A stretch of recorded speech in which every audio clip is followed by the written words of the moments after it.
Bonjour à tous, c'est Daily. Aujourd'hui, première vidéo sur cette chaîne YouTube et aujourd'hui je vais vous proposer une configuration gamer pour jouer dans la plupart des jeux du moment pour seulement 500 €. C'est parti.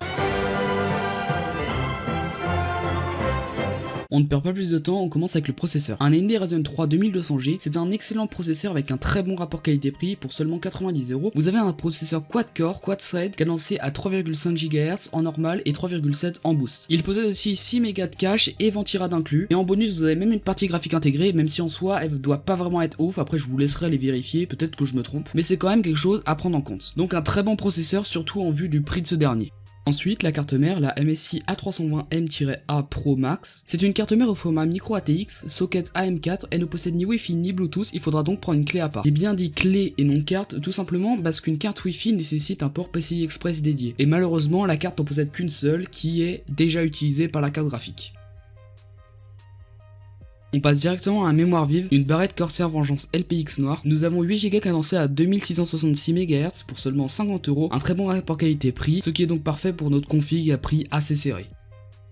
La carte graphique, aussi appelée GPU, c'est la partie la plus importante de votre PC si vous comptez faire du gaming, du stream ou du graphisme. Pour cette config, j'ai pris une Zotac GeForce GTX 1650. C'est une très bonne carte si vous voulez faire tourner la plupart des jeux du moment en faible, voire moyen, même voire ultra pour les jeux les moins gourmands comme Valorant par exemple. Cette carte possède 4 Go de mémoire dédiée et une puce GeForce GTX 1650. Je vous mets des benchmarks en description si vous voulez en savoir plus sur les perfs de la carte. Et pour le prix, j'ai essayé de prendre le meilleur rapport qualité-prix. Vous pouvez donc avoir cette carte pour 170 €. Oui, c'est cher, mais pour une bonne carte graphique, 170 €, bah c'est pas si cher que ça en fait.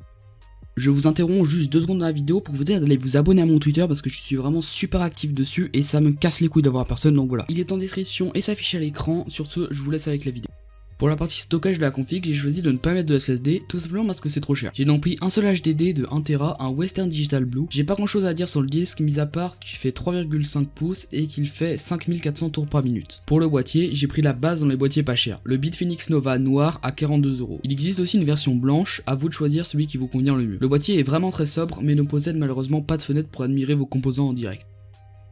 Pour l'alimentation, je suis agréablement surpris. Pour seulement 50 €, vous avez une alimentation 650 watts certifiée 80+ bronze, ce qui est un vraiment super rapport qualité-prix. L'alimentation est vendue par Areo Cool, une marque que je n'ai vraiment pas l'habitude de voir dans les alimentations, donc j'attends de voir ce que ça va donner. Voici ce que donne la config sans le montage. Vous pouvez remarquer que la config dépasse les 500 €, c'est tout simplement parce que le prix a monté à cause du processeur qui est passé de 90 à 107 €. À part ça, la config est aux alentours de 500 € sans compter le montage. Donc vous avez bien entendu, si vous comptez vous faire monter le PC, et bah vous êtes obligé de prendre l'option montage à 50 € de top achat. Avec l'option montage, le prix de la config est aux alentours de 600 €, elle est plus vers 580, mais avec la hausse des prix ou les prix indisponibles, le prix peut totalement varier. C'est pourquoi je vais essayer de mettre régulièrement la config à jour, donc si jamais vous cliquez sur la description et que vous voyez que la configuration n'est plus disponible, mettez un commentaire en disant config indisponible ou un truc du genre, je comprendrai direct, et dès que je verrai la notif, j'irai modifier tout de suite la description. Voilà, donc la vidéo est terminée, j'espère que vous l'avez appréciée. Si c'est le cas, n'hésitez pas à mettre un like et à vous abonner en activant la cloche. Je vais essayer d'être de plus en plus actif et de faire de meilleures vidéos parce que jusque là mes vidéos étaient pas vraiment ouf quoi. Donc aussi dites-moi en commentaire comment je pourrais m'améliorer. Abonnez-vous à mon Twitter en description. Sur ce, c'était Daily. Bye.